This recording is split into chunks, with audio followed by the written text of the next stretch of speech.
In a perfect world, everyone would get along all the time, but we don't live in a perfect world, obviously, and there will always be differing opinions, conflicting personalities, and competing solutions. I'm Don Crawley, author of The Compassionate Geek, and today you'll learn 5 conflict resolution styles you need to know to succeed in today's workplace.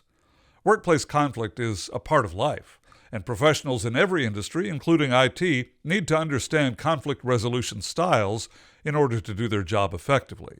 What is a conflict resolution style? Interpersonal conflict is inevitable, and everyone has a conflict resolution style that dictates how they respond. Most people respond without thinking. Their preferred style is ingrained in their personality.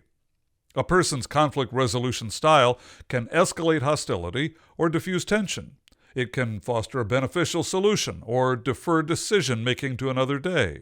Why do IT professionals need to know different conflict resolution styles?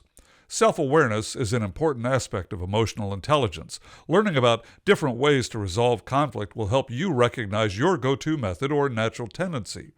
It will also help you identify whether it's effective or if there are other conflict resolution skills you should implement instead.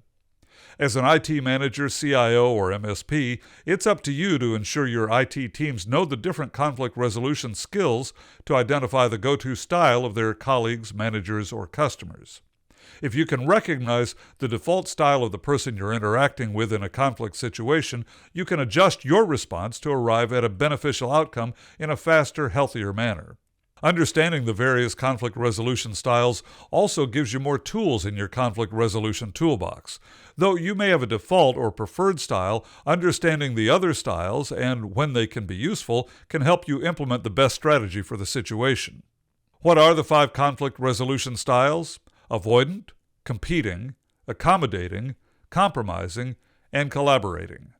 Now let's take a closer look at each style. The conflict avoidant management style. A conflict avoidant person doesn't like to address conflict.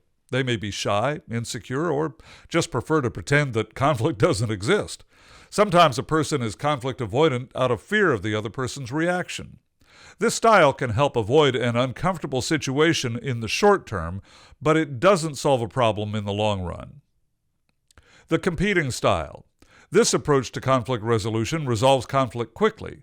Instead of focusing on collaboration or compromise, someone with a competing style is more concerned with being right or having authority. Their focus is on winning. A competing style can cause conflict within teams when people feel their opinions aren't valued or considered and decisions about solutions are made unilaterally. The accommodating style. An individual with an accommodating style concedes to the other party to reach a quick resolution and avoid conflict. This style can be useful when dealing with a minor conflict that isn't worth a battle or to appease an individual who tends to be explosive or abusive. However, if a manager routinely concedes to an individual, it can be detrimental to the overall team. The compromising style. In a compromise, both parties concede something they want in order to reach an agreeable solution. Since nobody is getting everything they want, the end result can be lose-lose, as opposed to a collaborative approach where the goal is win-win. The collaborating style. A collaborating style involves a team effort. All parties contribute to a solution that works for everyone. A collaborative approach can be time-consuming, but the results are usually the most successful and long-lasting. Which conflict management style is best? At first glance, some conflict resolution strategies seem healthier than others, but in reality, they all can be useful. It just depends on the situation. Consider these examples. Suppose your customer feedback surveys regularly indicate that your IT service response times are slow and communication is lacking. Over the past year, your department has implemented a few solutions to try to solve the problem, but the negative feedback persists. A collaborative approach would work best in this circumstance. It may take a lot of time and creativity, but this long-term problem needs all stakeholders involved in developing an effective long-term solution. Here's another one. A team member habitually leaves the supplies in disarray, making it harder for everyone else to find what they need and work efficiently. The competing style would work well in this case. A firm, unilateral policy by a manager is all that's needed to solve this problem. How about this one? A customer calls with a technical issue and is angry and frustrated. They repeatedly place blame on other people for their problem and demand that it be solved immediately. An avoidant approach could be appropriate in this scenario. The technical solution to the customer's problem does not depend on whether anyone takes responsibility, so there's no reason to engage in this part of their complaint. Simply avoid the conflict and focus on solving the customer's problem. And finally, two colleagues are working on a project together and disagree about which contractor to choose. They've spent hours weighing the pros and cons, discussing the costs, and trying to convince one another about why their choice is the best. The parties are at an impasse, and it's clear no amount of further discussion will help them reach an agreement. Either a compromise or an accommodating approach could work here. Both will end the standoff and move the project forward. Though neither solution will result in a win-win for both parties, it's also obvious that neither choice will be majorly detrimental to the project. The process of simply moving on will break the deadlock. Additionally, here are some skills you can use to help with conflict resolution. Understanding the different conflict resolution styles is only one piece of the puzzle. To resolve conflict effectively, you need additional skills. These include communication skills. Good communication is necessary to resolve conflict effectively. Word choice, tone, and clear expression of concerns and needs facilitate healthy conflict resolution. Poor communication leads to misunderstanding and further conflict. Listening skills. You need good active listening skills to understand the other party's concerns fully. Without fully comprehending their perspective on the conflict, a mutually agreeable solution is difficult to reach.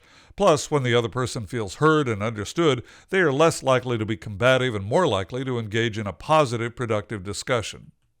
Empathy. Empathy is the ability to put yourself in another person's shoes and see things from their perspective. It's critical to resolve conflict because it helps you respond in a way that seeks the best for both parties rather than seeking only your interests. Body language. Generally, open and inviting body language will facilitate connection and positive engagement with the other party during situations of conflict.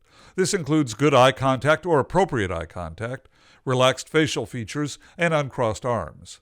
However, in some circumstances, like working with a strong personality or handling a safety-related concern, it's necessary to command authority and have a more closed stance to convey that the issue is no longer up for discussion and that a manager has made a unilateral decision. Emotional intelligence. The ability to recognize another person's emotions, respond appropriately, and regulate your own emotions is critical to resolving conflicts without escalation or avoiding a larger issue. When you recognize that another person is getting heated or that you are feeling angry or frustrated, you can take steps to de-escalate the situation so the conversation can remain healthy and productive. Finally, here are 4 tips to aid in resolving a conflict. Choose your battles. Is this really an important issue, or is your ego calling the shots? Look for commonalities.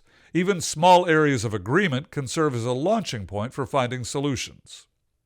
Always allow the other person a graceful exit. Treat the other person with dignity and respect even when you disagree with them. Make it easy for them to accept your ideas. Focus on outcomes. There are often multiple correct paths to the same destination. Perhaps you and the other person agree on the desired outcome, but the conflict is about the process. Successful conflict resolution is the result of intentional choices about how to manage the conflict. What's your default conflict resolution style? Leave a comment below. If this was helpful, like this video and subscribe to this channel. Want more? CompassionateGeek.com has tips and training on IT customer service, teamwork, and leadership.